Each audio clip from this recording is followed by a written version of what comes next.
The Brooklyn Nets, in my opinion, are about to be just generationally bad. Like, I think they're about to be set up for a almost like worse than Detroit for the past few years level season. That's how bad I think the Brooklyn Nets are.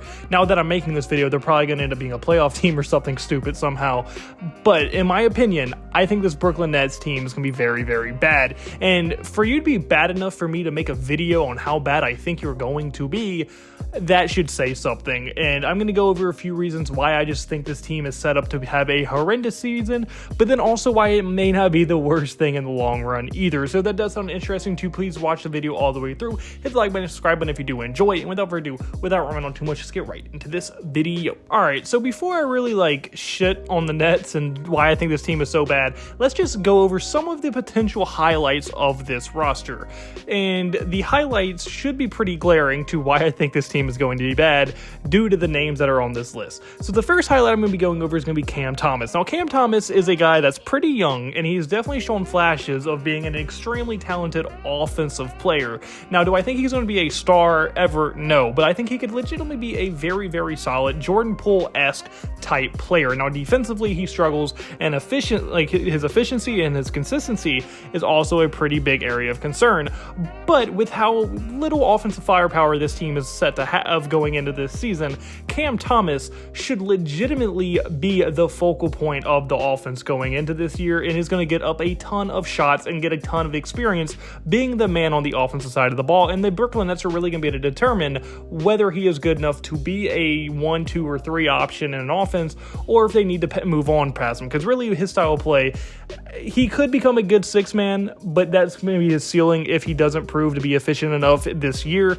But if he does prove to be efficient enough, they could legitimately have a second or third option going into the future to really build around and help be a complementary piece and a cornerstone piece going forward for this team. So Cam Thomas is going to be a very interesting scenario to look at. The second highlight is going to be Ben Simmons. And when Ben Simmons is one of your top 2 players on your team in the year of 2024, that is a pretty big problem. But the reason I have Ben Simmons here is because although, yes, I have very little faith that Ben Simmons is ever going to go back to his early Philadelphia 76ers days, with him being fully healthy, this is pretty much his chance to do that. If he is ever going to get back there, this is going to be the year. He is going to get as many shots as he wants.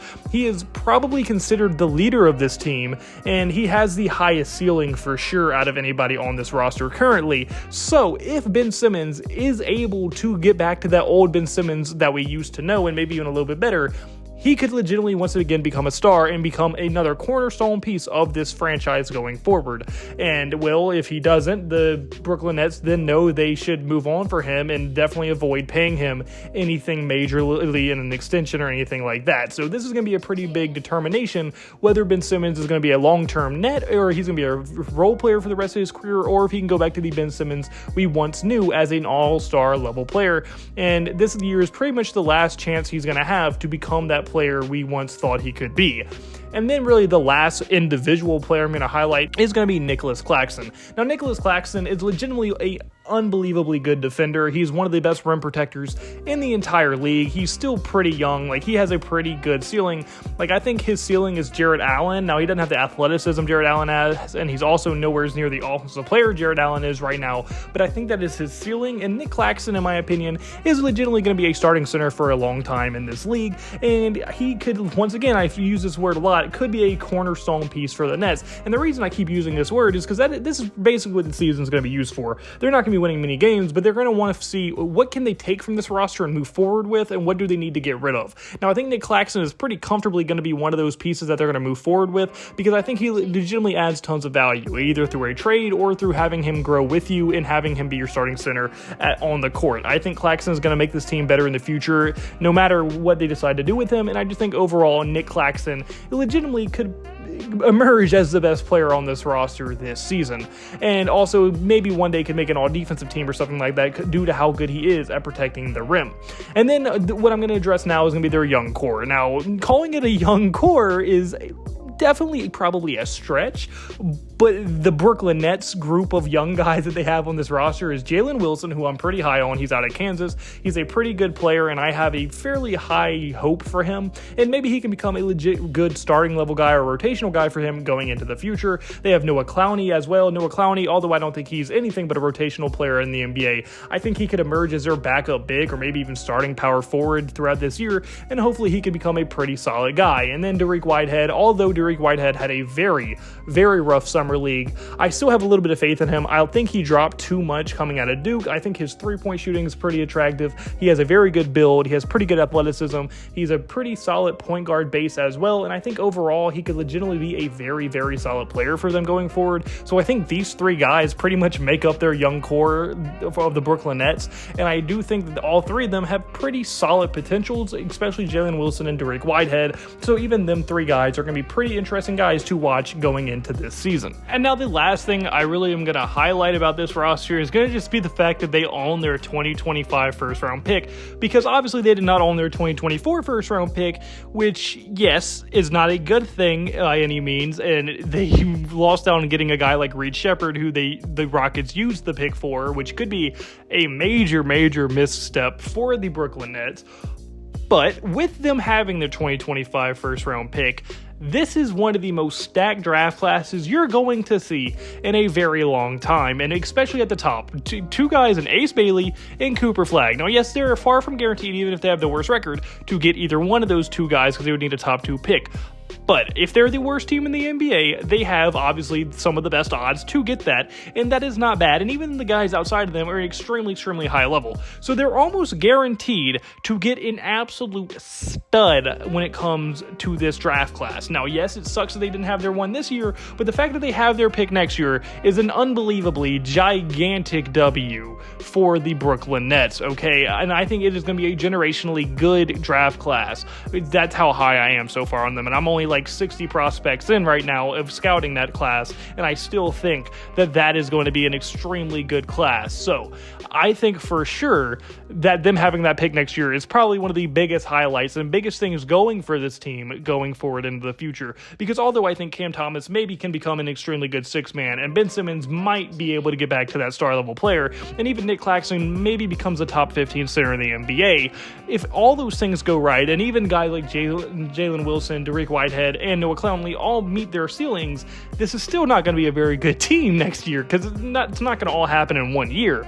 So it's all going to take time. So even if a few of those things happen next year, they're still going to be a very bad team, because this team has a lot of major problems within the roster. So with that being said, with those being the highlights, let's now get into some of those unbelievably big problems that the Brooklyn Nets have on this team. The first one being their complete lack of having any depth on this team, which usually is not a problem for bad teams. Usually terrible teams, they just don't have any stars or high-level players, but they usually have a lot of very okay players, and that's what the Brooklyn Nets were last year. They had absurd amount of very good players on their roster. Not very good, but very solid players on their roster. But with them trading guys away like Mikal Bridges and Spencer Dinwiddie and a lot of other guys as well, this team has been stripped of even that, and they now currently have just a few good role players, few guys with high ceilings, and not very much of a bench. Because look at their front court depth. They have Nick Claxton, who's going to start for them, and then they're going to have Noah Clowney and Day'Ron Sharpe. Now look, I think Noah Clowney is a fine player, but he is a second-year player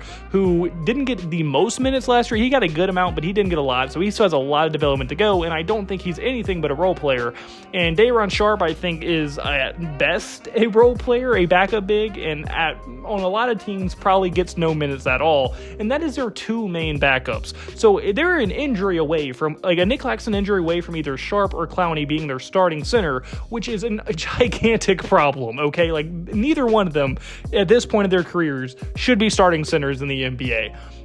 Maybe one day down the line for Noah, but I think Sharpe's days of being a potential starter are over, and Noah is a good bits away of becoming a starting center in this league, although I'm kind of high on him. So their front court depth is a gigantic problem, and they were an injury away from, like I said, being in tremendous pain in that position, and that's pretty much the case for every single spot on this roster, because if you look at their wings, their starter is most likely going to be Cam Johnson, and then their backups are Jalen Wilson and Dorian Dorian Finney-Smith. Now, Dorian Finney-Smith is a fine veteran, okay? He's okay, but he's probably not starting on 90% of the rosters in the NBA. And Jalen Wilson is extremely young and is a second-year player who, although I am high on and think could one day be a starting level player, I don't think he's there yet. And if he becomes their starter due to an injury, although, like I said, I am high on him and he will probably have good games, he is definitely going to still show that he's a young player and that he has a long ways to go before he is a high-level starter in this NBA.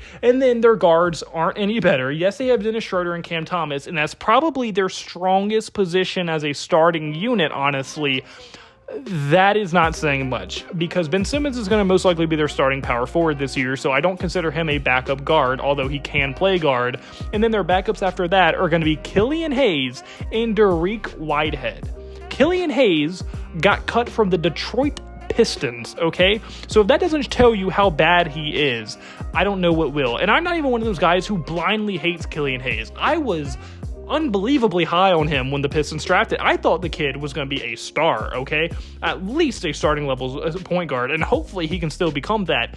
But his efficiencies have been awful. He plays with zero confidence, and he just cannot hit a jump shot to save his life, which is insane because overseas, before he got in the NBA, he did that amazingly. But Killian Hayes just simply has zero confidence, and maybe playing on an awful team could do that, but he played on Detroit as a starter.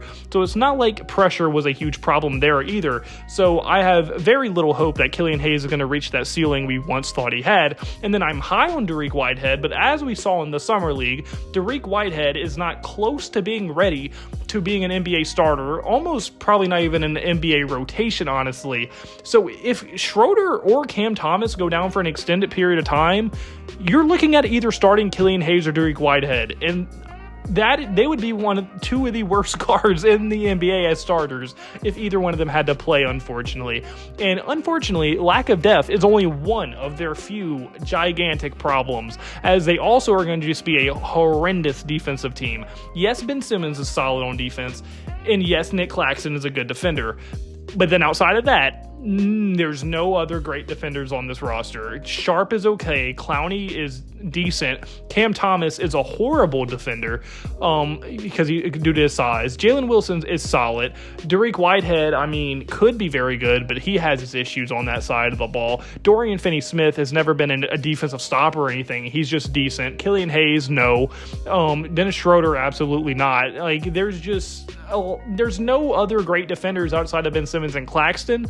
So I could only imagine this is going to be one of the worst defensive teams in the entire NBA, and they have very little firepower to offset that problem out on the offensive side of the ball, as Cam Thomas is probably going to be their best offensive player on the team this year.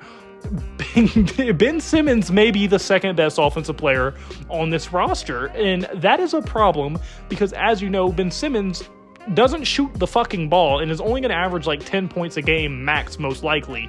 So when Ben Simmons is debatably your second best offensive player on the team, that is, like I said, a unbelievably huge problem. You could definitely say Dennis Schroeder is also the second best scorer on this team, but Schroeder hasn't looked the same since that 1 year he had before the Lakers. And I mean, Schroeder, since he did turn down that huge contract and bet on himself, has been horrendous. Not horrendous, but he has just been average at best. So although Schroeder will probably have good games, I don't think consistently he's going to have good games. So their big three on offense is Dennis Schroeder, Cam Thomas, and Ben Simmons. That is nowhere near enough to make up for the lack of defense this team is going to have. So they're probably going to be one of the worst offensive and defensive teams in the entire NBA. And then obviously they don't even have like a high pick from this year because they didn't have their pick this year. So there's nothing to even look forward to in that aspect either. A rookie maybe coming out of nowhere because they just don't have that. So this team this year is basically a purely tank year. They're going to find out a few things, and like, is Ben Simmons going to get back to who he used to be? Is Nick Claxton going to be the guy going forward at center? And is Cam Thomas a six-man type guy that we can keep around? And maybe some of the young guys could emerge like Wilson, Clowney, or Whitehead. But outside of that, this is a purely tanking year for the Nets. I don't see a path where this team is even competitive really this year at all. Like, if they don't have the worst record in the NBA, I don't know what to say, because this team is going to, in my opinion, just generationally bad for an NBA level team. And that's basically everything I want to say about the Nets. There's not much to say. I just thought, looking at this roster, I was like, they're so bad. I felt like I had to make a video on it. So comment below, do you agree with me? Do you think the Nets are the worst team in the NBA? Do you think that they're better than I'm saying? What are you excited? If you're a Nets fan, what are you looking forward to looking at in this year? I want to hear your thoughts in the comment section below. If you did like it at any point, hit the like button and the subscribe button. I mean, that's a word to me. And I hope you have a blessed day, because I had a blessed day. So you need to have a blessed day. All glory to God. See you in the next video. Goodbye. Boo. Blah.